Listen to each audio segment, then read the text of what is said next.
मंचस्थ भिक्षुवृंद, उपासक एवं उपासिकाएं, आज का ये बड़ा पावन अवसर है।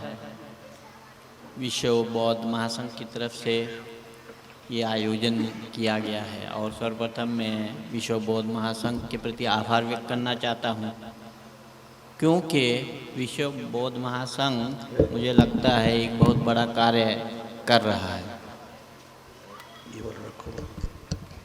जिस भारत में हमारे यहाँ जो है लगभग 13वीं शताब्दी से लेकर आपका जो 19वीं शताब्दी के अंत तक या 19वीं शताब्दियों के जो लगभग उसमें जो है 1890 के बाद या ऐसा 19वीं 20वीं शताब्दी की शुरुआत तक जो है, जहाँ बौद्ध धर्म को लोग जानते नहीं थे, जिस देश में बौद्ध धर्म पैदा हुआ और यहाँ पर इतने मतलब एक जिस धर्म का उद्गम स्थान है, स्रोत है, और वहाँ पर उसके जानने वाले नहीं के बराबर हों तो बड़ा अच्छा नहीं लगता है ना। और दूसरी बात, सारे संसार में कितने धर्म संप्रदाय हैं, लेकिन उन संप्रदायों में अब इसमें जो है कई ये भी कह सकते हैं कि हम लोग स्वयं बौद्ध हैं तो शायद बौद्ध संप्रदाय के पक्षपात में या ऐसा बात कर रहा है। लेकिन आज इतने मतलब आपके साहित्य और सारे जो आपके धर्म हैं उसके ग्रंथ हम लोगों को प्राप्त होते हैं। एक समय तो ऐसा था कि बौद्ध धर्म का जो है ग्रंथ ही प्राप्त नहीं होता था, तो सबको पढ़ते हैं।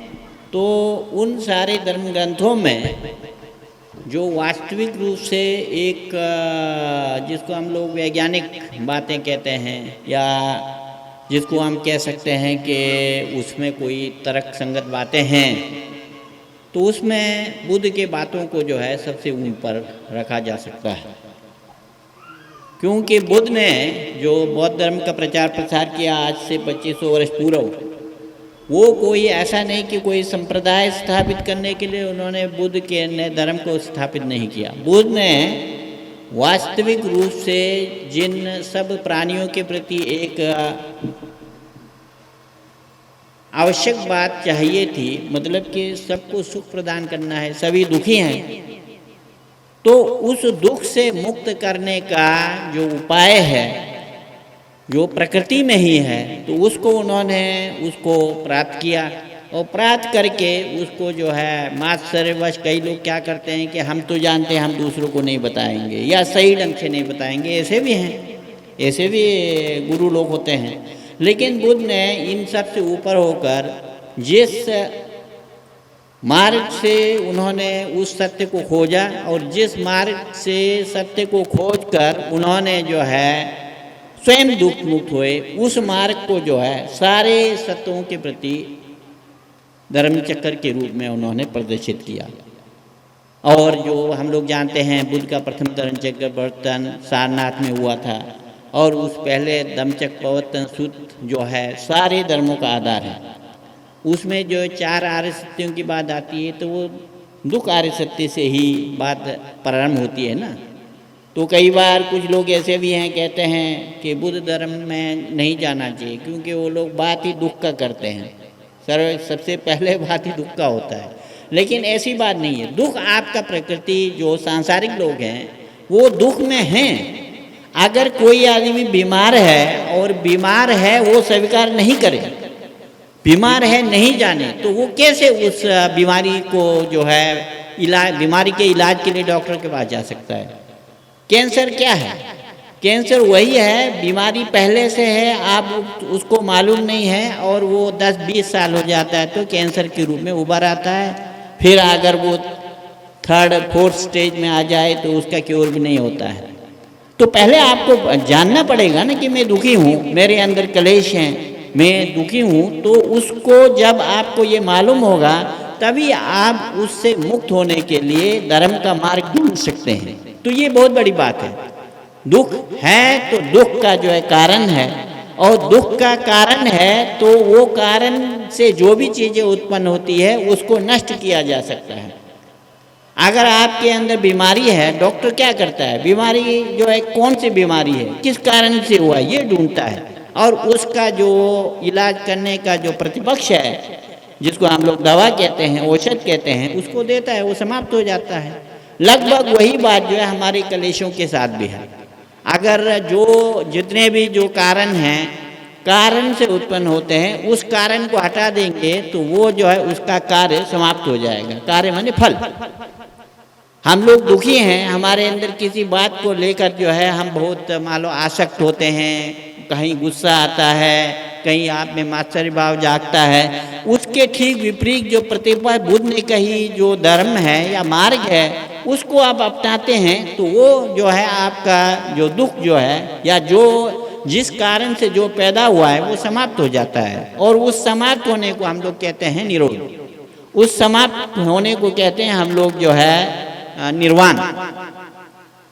उसी को जो है हम लोग सुख भी कह सकते हैं, उसी को जो है महासुख कह सकते हैं, उसी को हम लोग जो है फिर जो फल हम लोग जिसको कहते हैं, हम लोग अगर सूत्र में जाएंगे तो हम लोग धर्म के मार्ग पर चलते चलते जो है जिन फलों की उत्पत्ति होती है ना, जो आपका श्रोतपत्ति है, शीघ्रगामी है, अनागामी है, अरहत है और अंत में बुद्ध हैं, तो वो सब जो है मार्ग पर चलकर ही प्राप्त होता है। वो मार्ग पर चलकर माने अभी बंते जी ने जिन धर्म को कहा है ना, जो हम कहते हैं कि हम लोग धर्म पर चल रहे हैं, तो धर्म पर चल रहे हैं तो दुनिया के सारे जो धर्म संप्रदाय के लोग हैं धर्म पर चल रहे हैं, तो क्या वो सब जो है निर्वाण पर पहुंच जाएंगे? मुझे तो लगता नहीं है, क्योंकि हम लोग जो है धर्म के नाम पर भी जो है कई आडंबर हम लोग जो है संसार में देखते हैं, सारे धर्मों में है, यहाँ तक कि बुद्धिज्म में भी है। अगर आप सही ढंग से बुद्ध को नहीं समझेंगे, बुद्ध के कई बातों को नहीं समझेंगे, क्योंकि अभी भारत में नए नए लोग हैं और पूरा जो है आपका धर्म स्थापित हो रहा है, बुद्ध के धर्म को स्थापित किया जा रहा है, लेकिन अभी जिस स्टेज तक पहुंचना चाहिए कम से कम वो जो है 25-30% भी अभी नहीं पहुंचा है। अगर एक धर्म को जानने वाला अगर देखता है तो वो उसके लेवल में अभी हम लोग जो है उसका एक आधारशिला तैयार कर रहे हैं। ये आपके मन में होना चाहिए। ऐसा नहीं कि हमने जितना किया है हमने बहुत बढ़िया किया है, हम बहुत आगे बढ़ गए हैं, आगे अभी नहीं बढ़े हैं, ये हम लोगों के मन में हर समय होना चाहिए। और जो धर्म का जो वास्तविक जो स्वरूप है उसको हम लोग कैसे आगे बढ़ाएं, इस पर जो है हमारे जो संस्थाएं हैं, हमारे जो अलग अलग इंस्टीट्यूशंस हैं बौद्ध धर्म से संबंध रखने वाले, उनको बहुत ध्यान देना चाहिए। क्योंकि हम लोग अगर ये मान लें कि हमने बहुत बढ़िया काम किया, बहुत अच्छे हो गए, ये हो गए, वो हो गए, तो हम लोग जो है पिछड़ जाने का ज़्यादा चांसेस जो है हो जाता है। तो यहाँ पर जो हम कह रहे हैं कि जो बौद्ध धर्म के बारे में हम लोग बातें कर रहे हैं, बहुत अच्छी बातें हुई हैं। हमारे बंते जी ने जो है निश्चित रूप से एक उस आधार को जो है बुद्ध धर्म पर क्यों चलना चाहिए, कैसे चलना चाहिए, उसका स्वरूप क्या है, लगभग आपने कहा। और मैं भी उसी बात को आगे बढ़ा रहा हूँ कि भाई हम लोग जो हैं बुद्ध धर्म को जानने के लिए जिस मंच से आप लोग अपेक्षा रख कर आए हैं, तो आप लोगों का कर्तव्य ज़्यादा बढ़ जाता है, बोलने वाले का कम है। लोग बोलते रहते हैं और जो है फिर जो आपके श्रोता बंधु लोग हैं, अनुयायी लोग हैं, उसको सुनते नहीं, तो बोलने का कोई अर्थ नहीं रह जाता ना। आप लोग देखे होंगे जो नदियाँ बहती हैं हजारों सालों से, उसके अंदर पत्थर पड़े रहते हैं। अगर उस पत्थर को उस समय पानी में है तो गीला है, लेकिन पानी से बाहर निकालेंगे तो वो कितने मिनट तक या कितने सेकंड तक जो है वो गीला रह सकता है। तुरंत वो पानी जो है वो निकल जाता है और वो जो है पानी से अलिप्त, उसमें जो है पानी से पानी का जो उसका स्वभाव है वो अभी गीला है, वो समाप्त हो जाता है। तो इसलिए हम लोगों को ऐसा पत्थर की तरह नहीं बनना है। जो बातें कही जाती है उसको जो है हूबहू अगर आप उसको फॉलो कर सकें, केवल मात्र जो पंचशील दिया गया उसको भी अगर जो है केवल उसी का फॉलो करें तो दुनिया में शांति आ जाएगी, कोई मतलब अशांति का कारण नहीं है। हम लोग जो है जिसको बुद्ध ने जिस स्वरूप को जो है, जो बुद्ध का जन्म जो है सार्वजनीन है, सार्वदेशिक है, सार्वकालिक है, और उस धर्म को वो एक वैज्ञानिक धर्म है। अगर आज जो है श्रोता ये क्या कहते हैं कि हम कहते हैं कि पानातिपाता वेरमणि सिक्खापदं समादियामि, इतना भी आप पालन कर लेना, आपको दुनिया में कोई भय रहेगा ही नहीं। जितना में दुनिया में जितना डरने वाले लोग हैं, क्योंकि उसके अंदर वो प्राणातिपात का कोई उसने वो लिया नहीं है कि मैं दूसरे की हत्या नहीं करूँगा। अब हम ही हत्या करने वाले तो आपको डर तो रहेगा ही ना। तो इसलिए ये पंचशील ही अपने में संपूर्ण विश्व को शांति में बनाने के लिए अपने में बहुत बड़ी बात है। तो ये हम लोगों के सामने छोटी छोटी बातों को अक्षरशः फॉलो करने का जो आपके अंदर एक भाव है वो जागना चाहिए। वो नहीं जागे तो केवल हम लोग कई बार ऐसे होते हैं कि लोग जो है सुनते रहते हैं। भारत जैसे में धर्म का जो है इतना हम लोग डिंडोरा पीटे हुए हैं, लेकिन जो है फॉलो करने वाले बहुत कम हैं। और जिसको जो फॉलो करता है उसी को उसका फल भी प्राप्त होता है और वो आगे भी बढ़ता है और उसको जो है शांति भी मिलती है, उसका प्रगति भी होती है, उन्नति भी होती है, सारी होती है। तो हम लोगों को ये ध्यान देना चाहिए कि जो हम किसी धर्म सभा में बैठे हैं, धर्म सभा से जो भी बातें मिलती है उसमें मान लो सब बातों का फॉलो नहीं भी कर सकें तो जाते जाते एक दो बातों को अपनी मतलब अच्छी तरह से मन में लेकर ये हम अच्छी बात है इसको फॉलो करेंगे, ये बुरी बात है इसको छोड़ेंगे, ऐसा भाव हर धर्म सभा में होना चाहिए। उस वहाँ से जाते समय ये भाव लेकर जाना चाहिए कि हम ऐसे अपने को टटोलना है ना।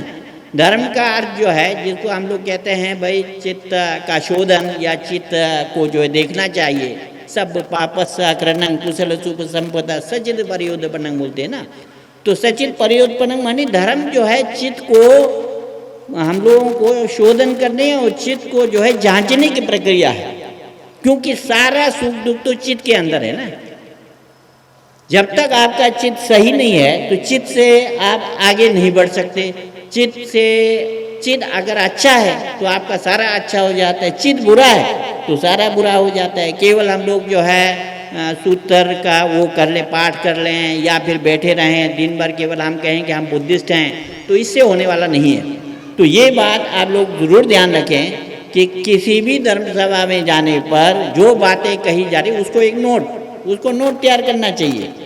और नोट तैयार करके मतलब वो चाहे दिमाग में तैयार करें चाहे लिख कर करें। आजकल सब पढ़े लिखे हैं, लिख कर भी किया जा सकता है कि किस भिक्षु ने या कौन धर्म प्रवचन ने क्या क्या बातें कही, उसमें से कौन बातें मेरे में है, कौन कौन से बातों को अभी आपको जो है जांचना है।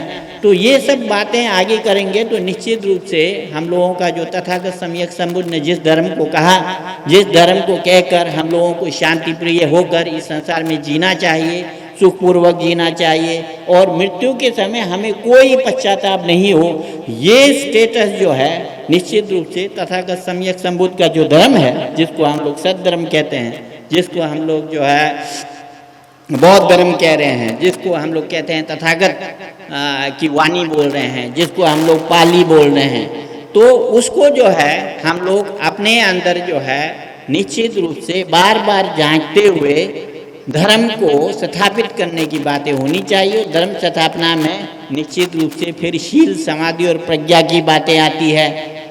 शील समाधि और प्रज्ञा कई बार जो है हमने देखा है लोग शील समाधि और प्रज्ञा को अलग अलग रूप से देखते हैं।